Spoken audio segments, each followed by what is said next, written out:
बज चुकी है रणभेरी, अब होने वाला है शंखनाद। बिछ रही है चुनावी बिसात। किस करवट बैठेगा सियासत का ऊंट? नेता नहीं जनता करेगी तय। किसे भेजेगी विधानसभा की चौखट पर, किसे करेगी विधानसभा से बाहर। चुनाव से पहले चुनाव की हर बात, चुनावी यात्रा।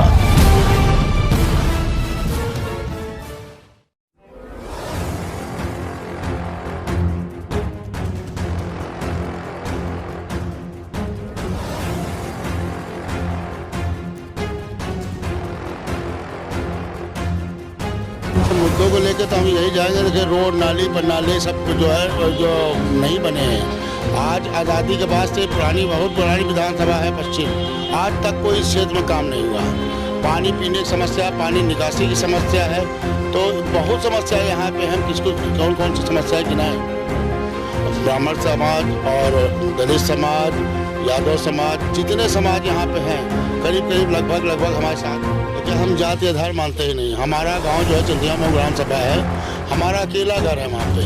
7 गांव हमारे हिंदू भाई सब रहते हैं और 20 वर्ष से हमारे साल से बहुत मतलब लॉकडाउन में राशन बांटा गरीबों को, मगर मीडिया को आने नहीं दिया है। और क्या कहते हैं, पानी का हैंडपम्प लगवाया है, टंकी समरसेबुल लगवाया, बहुत जगह एक पुलिया बनवाया पूर्वी दिन खेड़े। नमस्कार, मैं अर्चना और आप देख रहे हैं हंगामा टाइम। हंगामा टाइम्स की चुनावी यात्रा में आपका स्वागत है। इस समय हम लोग लखनऊ में हैं, लखनऊ के 171 पश्चिमी विधानसभा में। तो पश्चिमी विधानसभा का इतिहास रहा है। यहाँ पे जो सीट है वो बीजेपी की परंपरागत सीट मानी जाती है।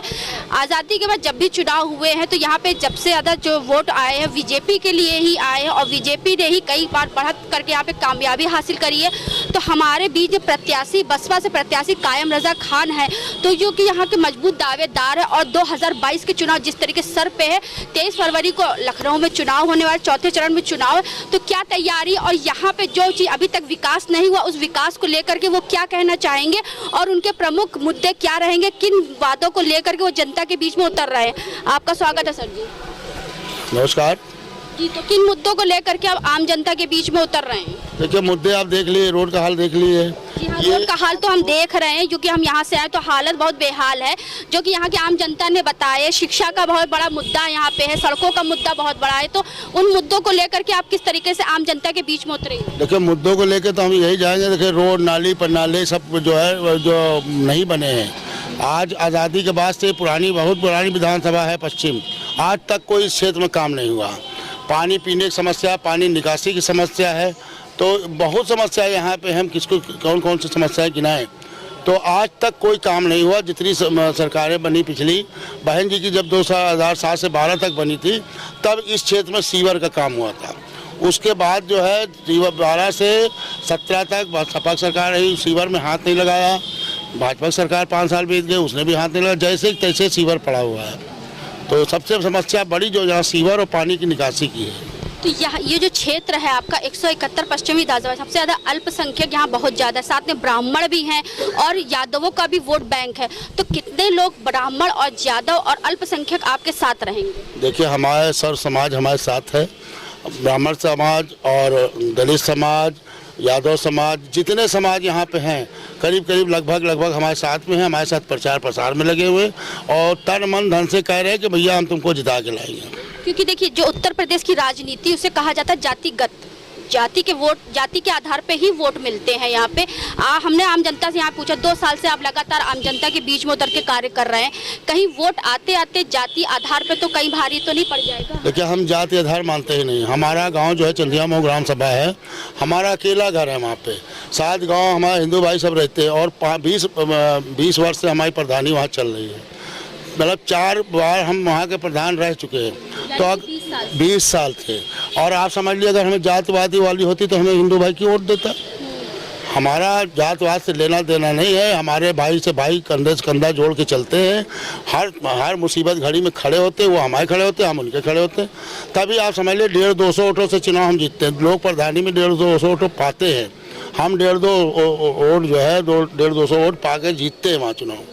तो हमारे हिंदू भाई तो साथ देते हैं, वैसे हमारे यहाँ हिंदू भाई साथ दे रहे हैं। पूरा आप देख लिए मुसलमान से ज़्यादा हमारे हिंदू भाई हमारे साथ में वर्क कर रहे हैं। जिस तरह की आज़ादी जब हमें मिली थी 1947 में मिली थी, उसके बाद जब चुनाव हुए 1967 में हुए, जब से चुनाव होते आ रहे तो एक इतिहास रहा है कि बीजेपी की बढ़त यहाँ पे ज़्यादा रही है। तो किस तरीके 2022 में आप इतिहास रचेंगे?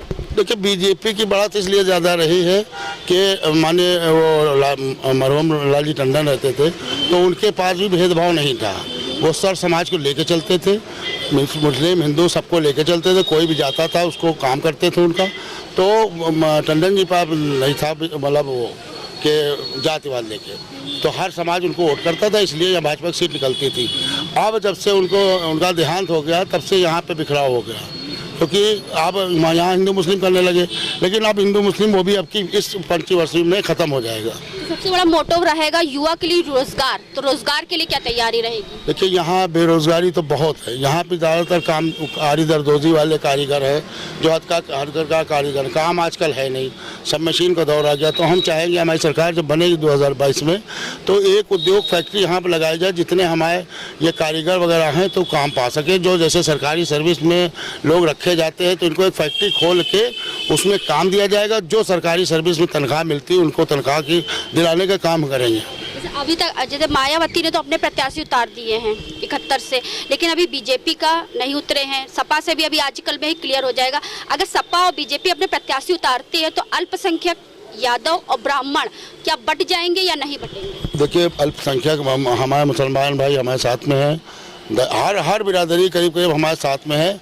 हमारे साथ आप देखिए जन सैलाब चल रहा है, हमारे घर 150-200 औरतें हमारी जो अन्य समाज की है, मुस्लिम समाज को छोड़ के वो हमारा प्रचार प्रसार कर रहे हैं। तो हम तो इस विधानसभा में आपकी जीत के आएंगे, और हमारी जनता अगर हमको जिता के भेजेगी तो जैसे 20 साल हम अपने वहाँ प्रधानी किए हैं, 20 साल तक इस सीट को हिलने नहीं देंगे, इतना हम काम कर देंगे, जनता यही सोचेगी हम इन्हीं को वोट करें।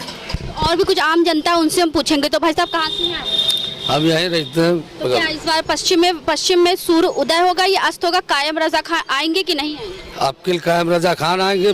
पश्चिम विधानसभा 2022 में बहन जी की सरकार बन रही है। तो कितना काम किया इन्होंने अभी तक? इन्होंने 2 साल से बहुत मतलब लॉकडाउन में राशन बांटा गरीबों को, मगर मीडिया को आने नहीं दिया है।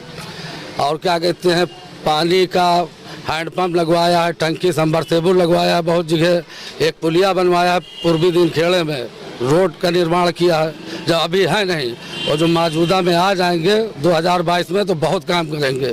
इसलिए जनता इनके साथ है पूरी विधानसभा की। और भी कुछ युवा लोग उनसे पूछेंगे। क्या नाम है आपका? जी सैफ। तो क्या करना चाहते हैं, बदलाव चाहते हैं कि वही सरकार? नहीं बदलाव चाहते हैं हम लोग। बदलाव चाहते हैं। कायम रजा खान के लिए कितना क्या वोट की अपील करेंगे और किस तरीके से यहाँ पश्चिम विधानसभा में कायम रजा खान का जो कायम रहे? बिल्कुल, हम लोग तारे रात दिन लगे हुए हैं, मेहनत कर रहे हैं ताकि ये आए यहाँ पे काफ़ी वो करें।